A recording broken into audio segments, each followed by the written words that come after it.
University. Go Lions! Okay.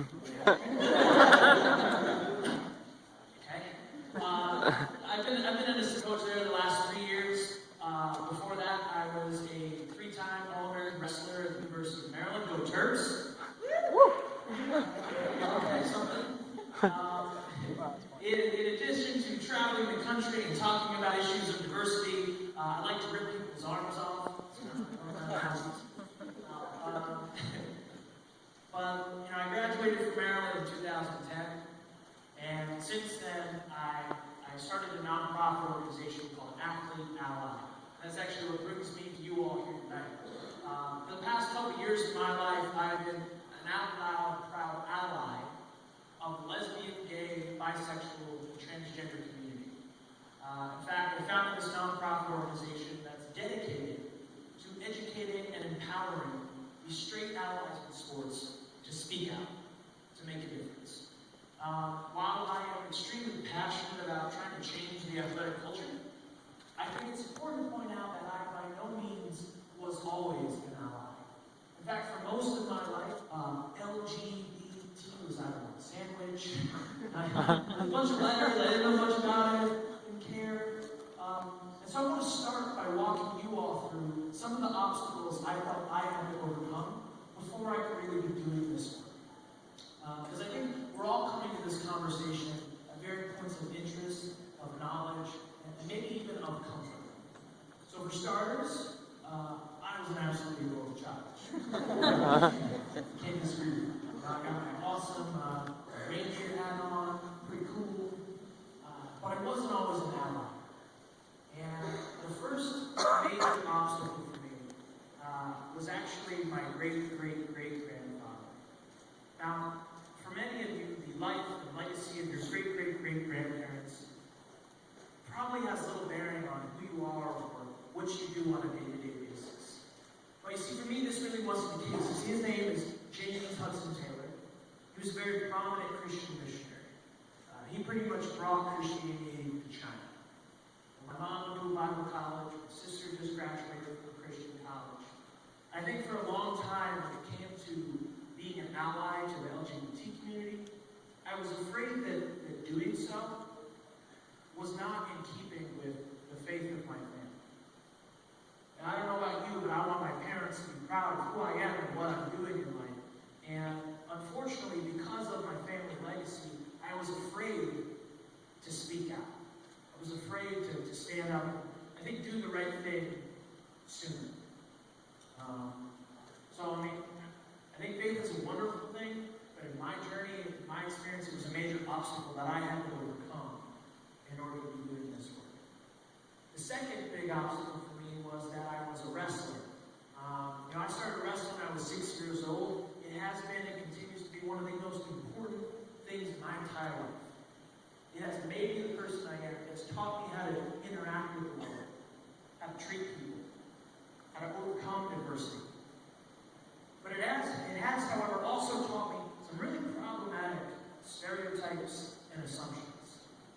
You see, on every single team of which I was ever a part, I would hear my teammates and sometimes even my coaches use derogatory demeaning language. That's so gay. Don't be fat. No homo. Right? You hear it all the time. How many of you have heard somebody say that in the last week? Right? It's part of our culture. It's part of how we talk. And, I think as an athlete, I was raised with this idea that in order to be a successful male athlete, you have to be masculine. In order to be masculine, you have to be straight.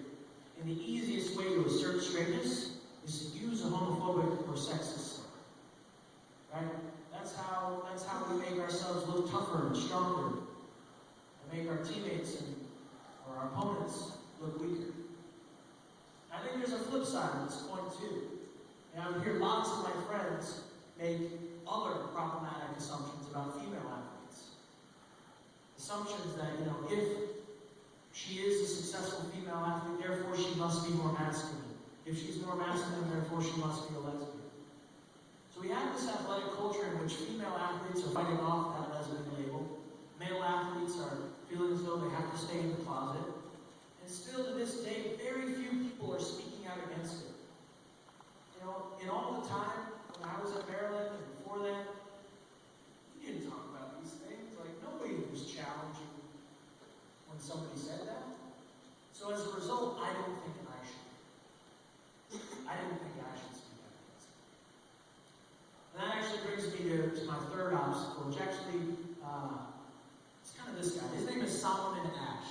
He was a social psychologist back in the 60s and 70s. He did a really interesting experiment around conformity. What he did is he got 10 people to all come up on stage. 9 of whom were in on the experiment. Okay? So only one person was actually being tested. And then he asked them a really simple question. He said, which line does X match? A, B, or C?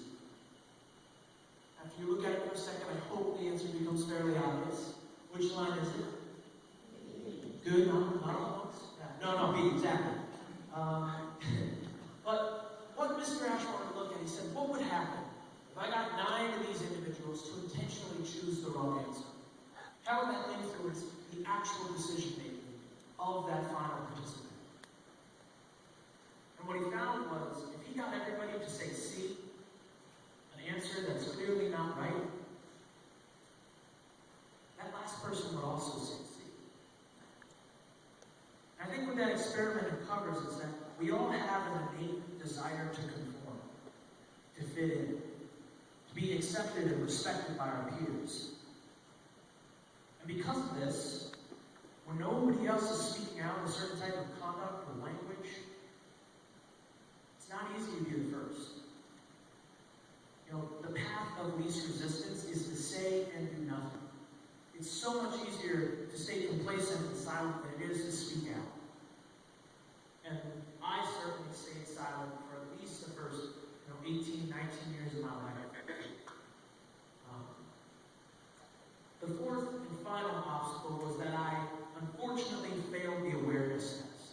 I want to see how all of you do with this now.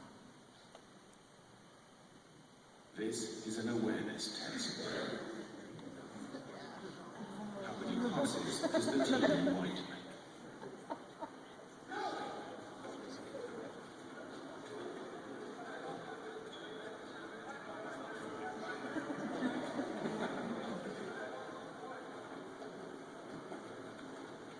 What's the count? The answer is 13. You got 13? But did you see the moonwalking bear?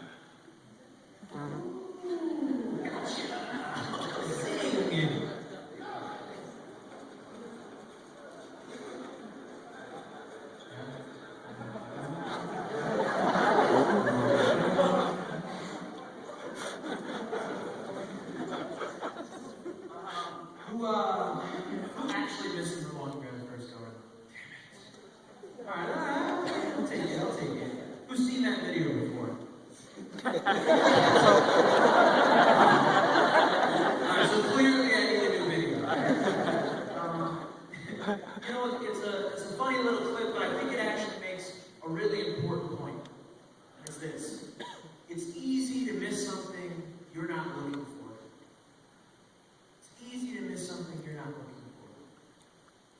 You know, the athletic experience is an insular one. From the time I was 6 years old, pretty much to this day, I spent all of my time with other athletes. Whether we were traveling, training, running, lifting, going to class. Not going to class. No. You know, the fact is I was always with my teammates. You know? And because of the stereotypes and assumptions, and because of the culture of the locker room, I never thought I knew anybody who was gay. Didn't have any out friends, family members, anybody in my social circle who identified as LGBT. And so as a result, when I heard that kind of language, I thought, why should I speak out against it if I don't know anybody who's affected by it? I think we all failed that awareness test in one way or another. You know, maybe it's not with homophobic language, maybe it's other types of words. But I think, by and large, there's a failure to realize that our words expand and resonate and affect people in unforeseen ways. We fail to realize that the intent behind our words is not in keeping with the impact. And that's why I failed that awareness test for a long time. Luckily, fortunately, that'll change when I got to college. Yeah, this picture pretty much sums up my first semester freshman year. I was redshirting, so that was an added layer of gray. I don't really remember. No. College was a big game changer for me. You know, I went from a small boarding school called Blair Academy, about 400 people, to a college of 35,000.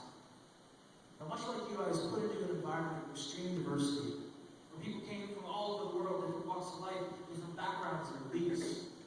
And it was especially an interesting learning experience for me because I happened to be one of the Division I wrestlers who also happened to be a theater major. That's my name. I was kind of goofy, red pants. Theater changed my life